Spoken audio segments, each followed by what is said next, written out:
En Han Venezuela distribuimos productos venezolanos de marcas reconocidas en Alemania y en toda Europa, llevándote al encuentro de nuestros sabores nostálgicos. Este año iniciamos ofreciendo snacks y bebidas para tus celebraciones. Nuestros pasapalos venezolanos. Visita nuestra tienda online a través de la página web hanvenezuela.com y síguenos en Instagram, @hanvenezuela. Llevamos Venezuela a tu hogar.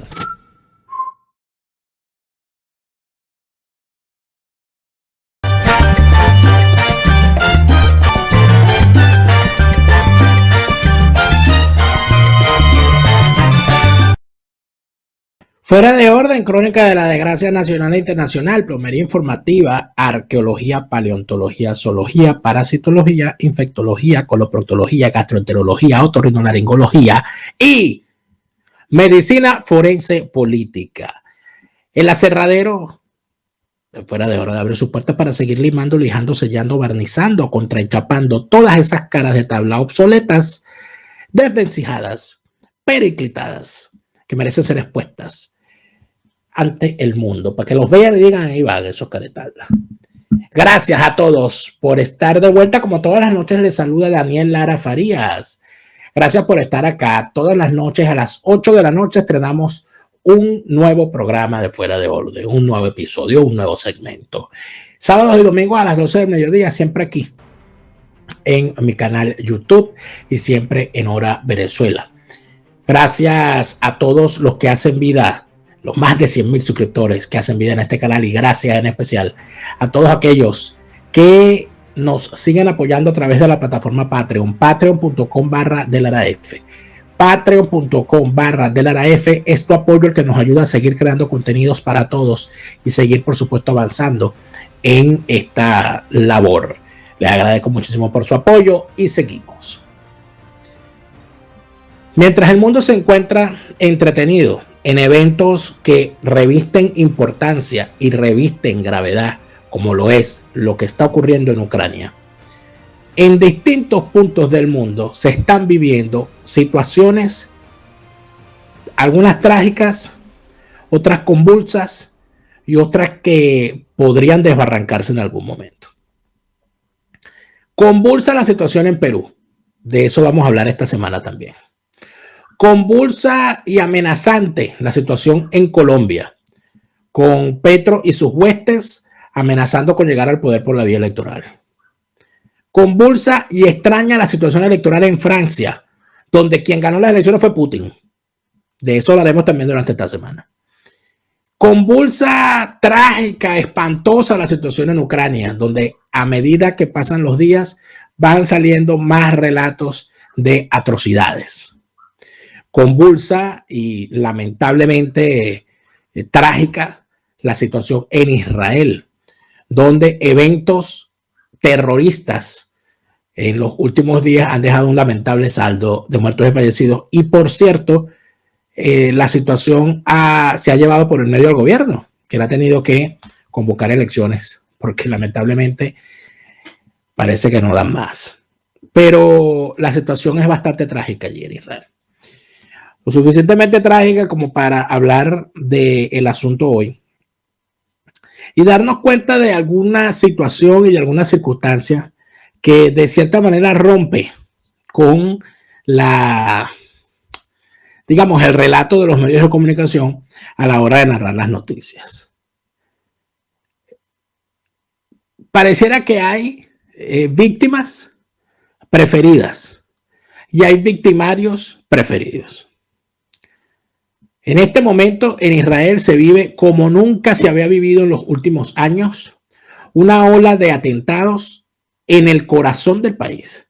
Ya no en las zonas de conflicto, no, en la propia Tel Aviv, con asesinatos, con actos terroristas por parte de elementos islamistas radicales asusados desde la propia Autoridad Nacional Palestina y desde los grupos que controlan los territorios de Gaza y Cisjordania. Celebrados además por la mayoría de los grupos radicales que hacen vida dentro del Islam y promovidos, por supuesto, dentro de su teoría de la yihad, donde matar israelíes termina siendo su gran hobby. inocentes siempre en medio de todo esto. Por supuesto, a esto se le suma el asesinato moral que se realiza desde los medios de comunicación masivos, donde cuando se habla de los actos terroristas en Israel, cuando los muertos son israelíes y los victimarios son islamistas radicales, siempre el volumen es bajo. Pero cuando se realiza una acción en contra de los terroristas, siempre se magnifica. Ay, otra vez Israel matando a los pobres palestinos. Nunca se profundiza, siempre se tergiversa y, por supuesto, en su afán antisemita, terminan siempre poniendo a Israel en el banquillo y relativizando la violencia, porque la izquierda, y esto es importante que se sepa, por eso es que la izquierda siempre ha sido aliada de los movimientos islámicos radicales, porque la izquierda justifica el terrorismo y la violencia. Bueno, Marx planteaba que el marxismo es la partera de la historia. Así que eso que desde el punto de vista occidental se plantea que la violencia es el arma de los que no tienen la razón. No, los comunistas dicen, no, la violencia es la partera de la historia. Y la izquierda tradicionalmente ha establecido que el terrorismo es el arma de los pueblos oprimidos cuando no tienen más remedio. No, se van por el terrorismo porque, bueno, son oprimidos. Es decir, siempre se relativiza. Como si un inocente que se está tomando un café sentado en una mesa tiene la culpa de que un islamista o un terrorista, cualquiera sea su signo, se haya metido en la cabeza de que él tiene que matar a la mayor cantidad de personas para que cuando lo maten a él lo reciban 17,000 vírgenes en el cielo. Esas son cosas que no salen en los medios. Esa discusión no aparece en los medios. Y muchísimos de los que están dedicados a la conspiranoia, diciendo que en Ucrania, que Putin lo que está haciendo es desnazificar Ucrania, cuando dicen eso, bueno, ignoran el carácter antisemita de los planteamientos con respecto a Israel. Por ejemplo, el tema del sionismo.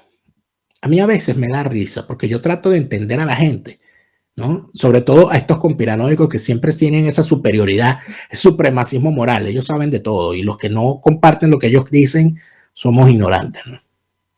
Pero el sionismo lo han estigmatizado y eso lo creó Rusia, ¿eh? En la época zarista, cuando crearon esa pieza de propaganda llamada los protocolos de los sabios de Sion, que es un fake, pero los que no lo saben se lo digo. En la Rusia zarista, fundamentalmente antisemita, se crearon un fake y ese fake fue un libro, un folleto, un pasquín que se llama el Protocolo de los Sabios de Sion. En ese pasquín, el poder imperial ruso de entonces planteaba que todo judío era malo porque lo que querían era dominar el mundo. Y de esa manera estigmatizaron a los judíos y justificaron sus antisemitismos. No existe el protocolo de los sabios de Sion. Ellos vendieron que ese pasquín que habían creado eran unos libros secretos de los judíos, que eso ellos los tenían guardados y que ese era el verdadero plan. Así lo vendieron, palabras menos. Eso, por supuesto, para empezar se demostró que es falso, porque que los judíos dominen el mundo, bueno, está por verse, ¿no? Sobre todo con la que nos está cayendo ahora, ¿no? Vamos a ver. Eso por el otro lado, el tema de fortalecer los clichés, de que el judío tiene una fisonomía, de que el judío además siempre es rico. Oye, yo debo ser bien pendejo porque, oye, vale, todos mis amigos judíos que tengo y ninguno es millonario, ¿vale? ¿Ah? ¿Cómo harán? En estos días vi por ahí un contenido que había en un canal que decía, ¿por qué todos los judíos son millonarios? Yo digo, oye, ¿y por qué no conozco yo a ningún judío millonario? Es impresionante. No tengo ni uno, ¿vale? Me tocaron todos los judíos pobres. Pero son mis amigos, los quiero mucho. Y son millonarios en felicidad y en buen corazón. Entonces, todas esas cosas de que los judíos son dueños de la fortuna, entonces, eso nació en Rusia. Eso no lo dice Putin. ¿Qué hacen con esto? Que el movimiento sionista es un movimiento nacionalista hebreo. que plantea, entre otras cosas, que bueno, que ellos deben tener un Estado, que ese Estado debe estar allí, en la tierra prometida, etcétera. No buscan dominación del mundo, porque si buscaran dominación del mundo, mira, es bien difícil dominar el mundo desde ese pedacito de tierra que tienen, que es como el tamaño del estado de Aragua, más o menos. Sin el tren de Aragua, claro está. Y sin la maestranza Maracay. Entonces, eso, de alguna manera mutó, se transfiguró, y ellos, entonces hoy en día el antisemita dice, no, yo no soy antisemita, pero yo no estoy de acuerdo con el sionismo. Entonces, caramba. El antisionismo se convirtió en una forma de ser antisemita. Y es la izquierda internacionalmente la que maneja ese asunto. Usted búsquese a cualquier izquierdista en cualquier parte del mundo y es enemigo de Israel. Pero no se acuerdan de Chávez. Aprovecho para condenar de nuevo, desde el fondo de mi alma y de mis vísceras, al Estado de Israel. Maldito seas, Estado de Israel. Maldito sea, terroristas y asesinos.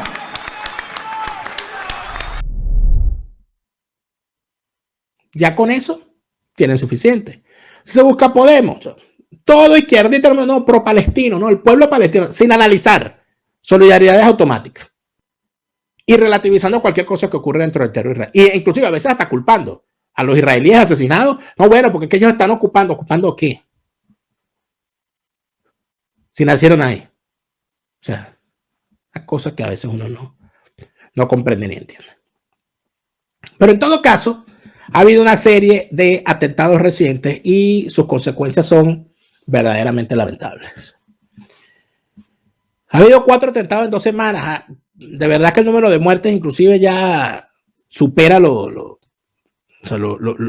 lógica que habíamos visto en los últimos años, donde la protección de la población había sido casi, bueno, absoluta.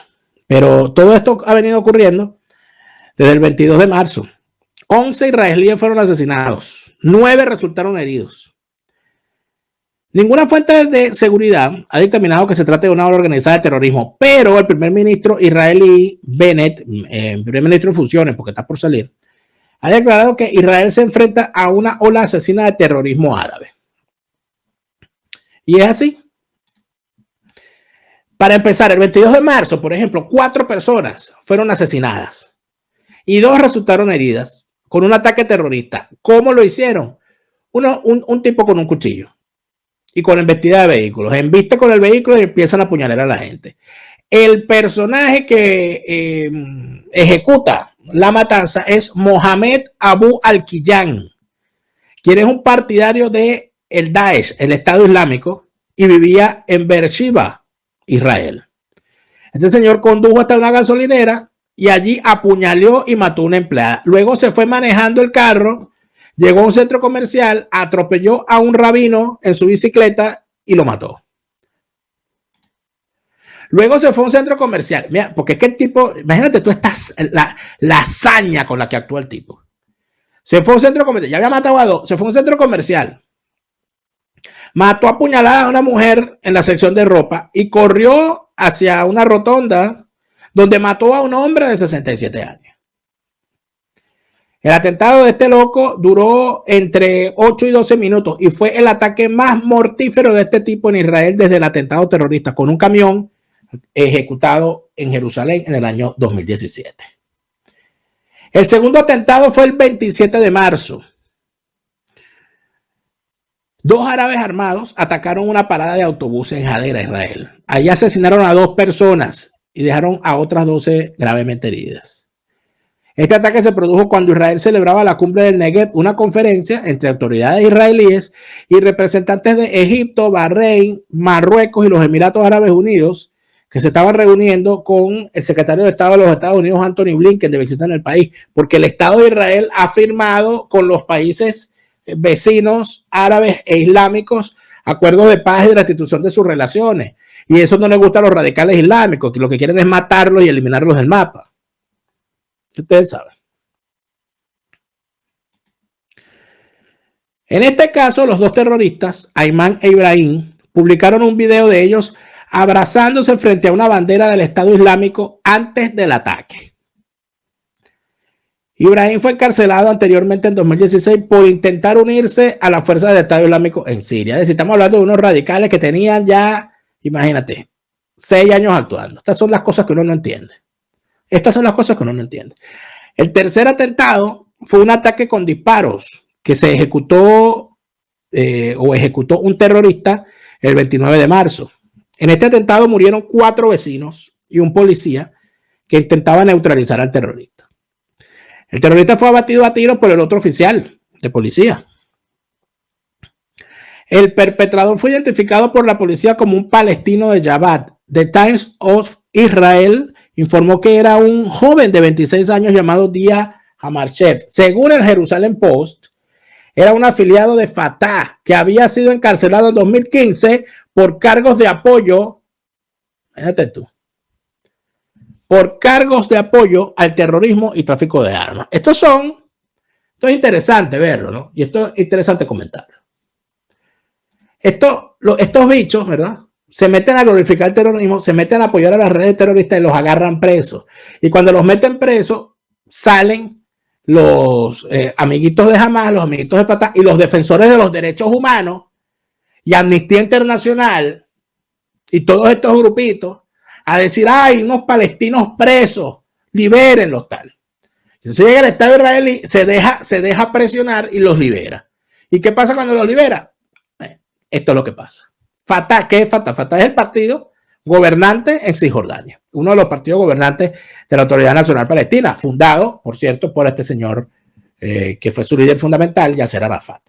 Grupo terrorista, en realidad, convertido en partido, pero ellos al final siguen siendo lo mismo, y esto es una prueba de eso. Entonces, ¿qué ocurre?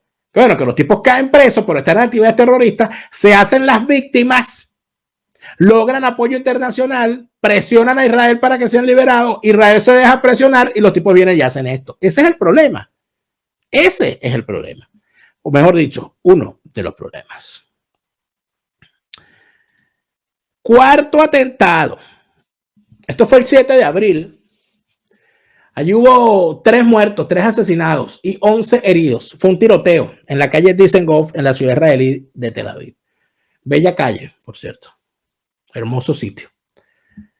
El hombre fue identificado como Rad Hassem, palestino de 28 años, de Jenin, en el norte de Cisjordania. Hassem había orado en una mezquita en la calle Yefet antes de los disparos, que también fue el lugar donde fue asesinado. Todavía no se tiene claro sus vínculos con grupos militantes, aunque por ahí salió el papá reivindicando y diciendo que lo habían esperado no sé cuántas vírgenes y tal. Tras la muerte de 11 personas en esta ola de atentados, el ejército ya había vuelto a patrullar por el centro de las principales ciudades de Israel. Obviamente vuelve el miedo. Esto estaba ocurriendo esto no ocurría, mejor dicho, desde la intifada de los cuchillos del 2015 al 2016. Bueno, centenares de civiles portan fusiles y pistolas de manera ostensible. Y los grupos islamistas Hamas y la Yihad Islámica han justificado el atentado sin atribuírselo como una respuesta natural, ahí está, a la violencia israelí en los santos lugares islámicos de Jerusalén. Es decir, justifican el terrorismo, y si tú justificas el terrorismo es porque eres terrorista, seas quien seas y llámete como te llames. Lo demás es habladera de tontería. Esta situación es realmente lamentable. Yo tengo inclusive por acá un perfil, quería leerlos, que me han enviado Rebeca Cardoso, sobre quiénes eran y qué vida tenían los 3 asesinados del último atentado en Tel Aviv. Se trata de Tomer Morat y Eitan Magini. Ellos fueron juntos al mismo instituto y ambos eran estudiantes de la Universidad de Tel Aviv. Y el tercero se llamaba Barak Lufan, tenía 35 años y era entrenador del equipo paralímpico y olímpico de kayak. Todos fueron asesinados en la concurrida calle Dizengoff, como acabamos de ver. Aquí nos dice que en el caso de Tomer y Eitan Magini eran amigos desde la infancia, fueron a la misma escuela secundaria. Y el tercero de los asesinados, es decir, Barak Lufan, era padre de 3 niños pequeños. Los 2 jóvenes, los 2 amigos, eran de 27 años, eran nativos de Kfar Saba, bella ciudad, bella localidad. Tuve el gusto de conocerlo. Eran estudiantes de la Universidad de Tel Aviv. Tomer se graduó recientemente con una licenciatura en ingeniería mecánica y Eitan estaba estudiando para obtener una licenciatura en neurociencia, psicología y ciencias de la computación. Es decir, estamos hablando de unos estudiantes de cosas bastante avanzadas. Jóvenes ambos, eran mejores amigos, crecieron y salían juntos. Es un desastre que no podemos entender. Perdimos a dos amigos que eran como hermanos, dijo Alan Grossman, que es un amigo de la familia. Los dos fueron enterrados el uno al lado del otro en el cementerio Par de Jaén, en su ciudad natal, el pasado domingo. Tomer dejó una pareja, Ariel, a quien había conocido hace 6 años, mientras que Eitan se comprometió recientemente, el mes pasado, con su novia Ayala. En la casa de la familia Morat en Farsaba, la hermana Tal lloró mientras se sentaba junto a sus padres Benjamín y Eti. El hermano Henry estaba haciendo su camino desde los Estados Unidos de regreso a Israel después del fuerte desastre. Dice la familia, Tomer fue el pegamento que mantuvo unido a nuestro grupo, un oficial en la Brigada de Infantería Nahal de la Fuerza de Defensa Israelí, un hombre de valores, siempre cuidó de todos y ahora nos lo quitaron. Y ya no tenemos a Tomer y a su amigo Eitan, dijo llorando Alan Grossman, amigo de la familia. El presidente de Palestina, Mahmoud Abbas, dijo: matar a civiles palestinos e israelíes no hará más que exacerbar la situación, mientras todos nos esforzamos por lograr la estabilidad, especialmente durante el mes de Ramadán. Bueno, pero los que están asesinando en realidad son los terroristas de tu país. Aquí otro amigo de la familia dice, no puedo entender cómo perdí a mi amigo, el excelente cocinero que siempre nos mimaba con una comida especial. Decidieron ir a un pub y fueron asesinados, contó entre lágrimas. Otro amigo recordó que intentó llamar a los dos cuando se enteró del tiroteo e inmediatamente se dio cuenta de que algo iba mal cuando no contestaron. Un amigo que sirvió en el ejército con McGinney explicó que Eitan era un modelo a seguir, era un hombre que cuidaba de todos. Con respecto a lo que ocurrió con el terrorista, que es el asesino Rat Hassem, estamos hablando de un palestino de 28 años, es decir, no es ningún muchachito. No es ningún muchachito radicalizado, no es ningún adolescente que le lavaron el cerebro. El señor vivía en un campo de refugiados en Jenin, al norte de Cisjordania, ¿okay? Es decir, en territorio de la autoridad palestina. El jueves por la noche llegó al bar Ilka, donde estaban Morat y McGinney, y abrió fuego contra una multitud de clientes, matando a 3 personas e hiriendo a más. Tras horas de persecución fue eliminado por las fuerzas de seguridad israelíes, el mejor terrorista, el terrorista eliminado. Luego de disparar contra el pub, Hassem huyó por un callejón cercano. En ese momento, el terrorista se encontró con un hombre que estaba de pie a unos 2 metros delante de él y le disparó. Ese tipo fue echando tiros. Por suerte para el hombre, las balas no lo alcanzaron, gracias a Dios, y dieron en un vehículo estacionado.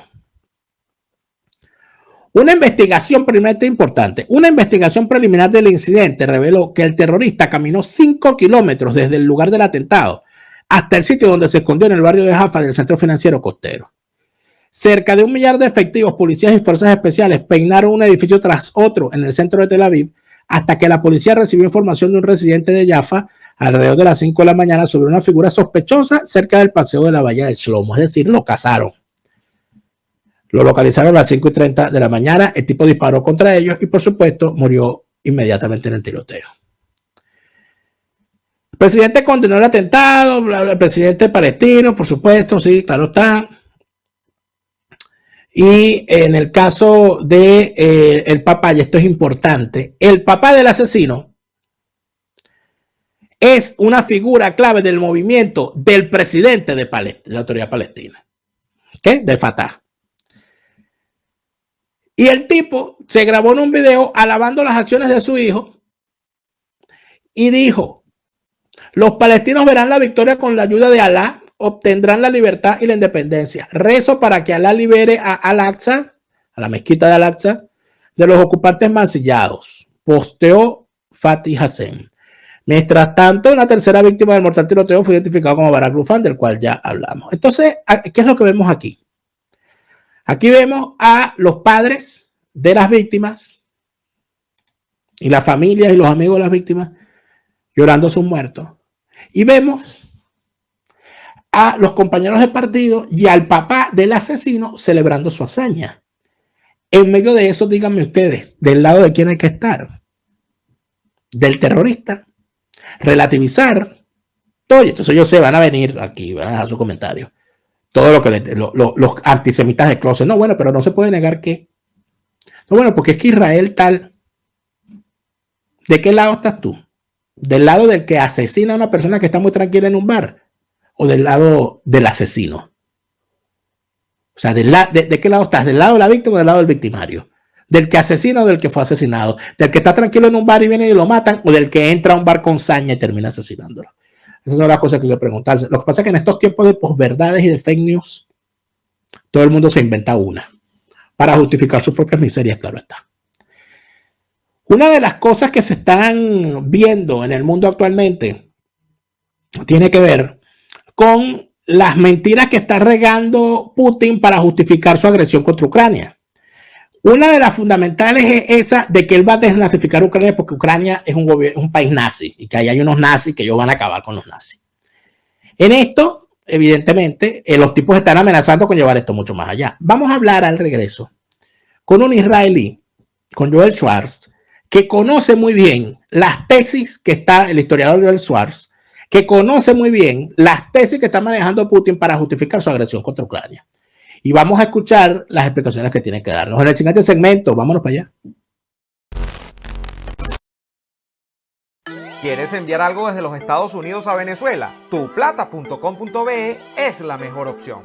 En tuplata.com.be además te asisten con tus compras y si lo necesitas, incluso las hacen por ti. No busques más couriers de dudosa procedencia, envía rápido y seguro. En avión o en barco, nos ajustamos a tu presupuesto. Tuplata.com.be, la tarifa más baja y en el mejor tiempo. Resistencia con contundencia, no más lavado de conciencias. Resistencia, moralidad.